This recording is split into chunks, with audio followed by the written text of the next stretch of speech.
Habib Malik from Basel. I just want to hear, I know Hassan Ghani is not here. I was the fourth person, scholarship person. But I know this, I see his father is here. Is there a statement, you have anything you want to share with us? Well, yes, I spoke to Hassan on the phone once he had been allowed out of Israel and reached Istanbul. He rang me from there and I spoke to him, and obviously because it was the first time he contacted me, I didn't have much time. But several things I'm hearing from Ali and Hassan. As soon as they said, I recognize one incident Ali mentioned where a man was standing there. Hassan was saying this was a man who normally set up the electronics for the media people who were on, for all of them. That was his job. And when they came, when the Israelis attacked and started shooting, he must have had an amateur camera. He was taking photographs. He says an Israeli man approached him, point blank range, said nothing, shot him. And as Ali says, his brains shot out onto the ground. He fell down. And although his brains were lying on the ground, he lived for 1.5 minutes, and then he passed away. And he said, listen, it's stuck in my brain. I can't get rid of this picture. The other thing he also mentioned was the fact that they were surprised. They had dogs. They couldn't believe this. And he also mentioned this incident about a man who had agreed to translate for the Israelis. And for some reason, whether the dog was given an order or not, the dog leapt forward and took a chunk out of this man's stomach. These were the two things he mentioned as incidents. He said he saw many people getting killed at point blank range without any warning, for no reason that he could think of.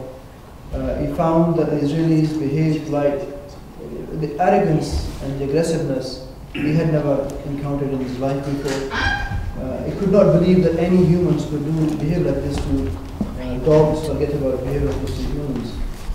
He said they kept them in stressed positions, so you couldn't sit down, you couldn't stand up, you were in between, and they tied them. Initially they tied everybody's hands behind them, which was more difficult and more problematic. It is when they found out that when they found out that he was a journalist, then they took his hands from behind and they tied him in front, knowing that he was now a journalist.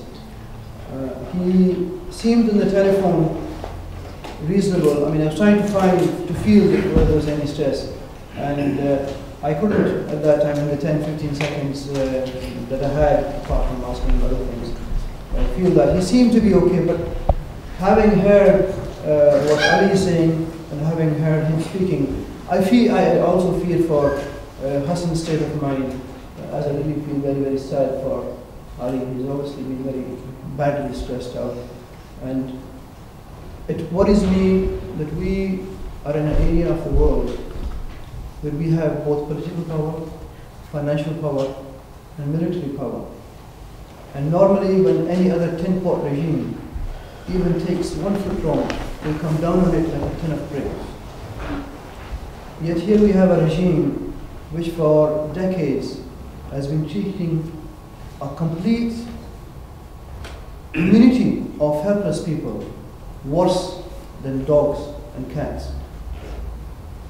It is really amazing that we can live our lives, we can eat, sleep, enjoy ourselves, go to the cinema, and yet this is happening in front of us, not hidden away from us. We see it on television, and we manage to put it away. The Palestinian flag on the I hope that we as people with humanity can learn to put our humanity into practice and take active steps to make sure that our governments do not behave like the stooges of Israel that they are behaving like just now, and that they can take some effort to make sure our members of parliament listen to us and do for those people of Gaza that we should be doing.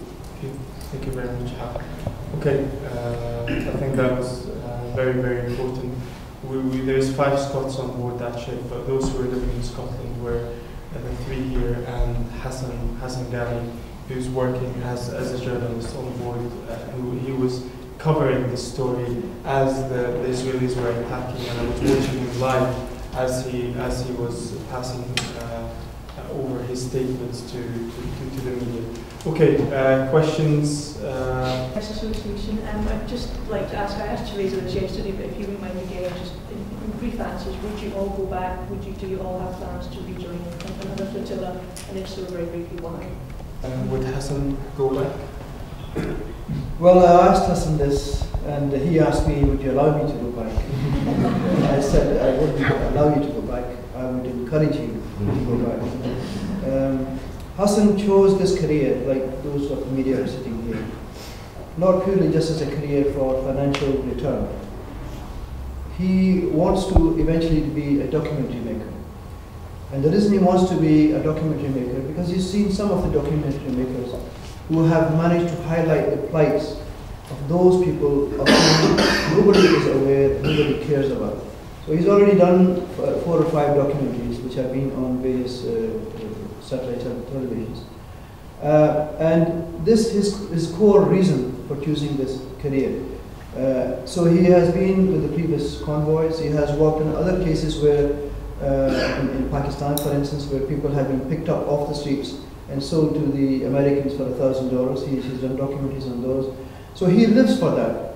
He wants in this life not only to get a comfortable life, but primarily to do something for those people for whom nobody else is doing anything, and to highlight their cause. And yes, I would definitely encourage him to do that. Not just Palestine, but wherever that is necessary. Okay, thank you. Any other questions?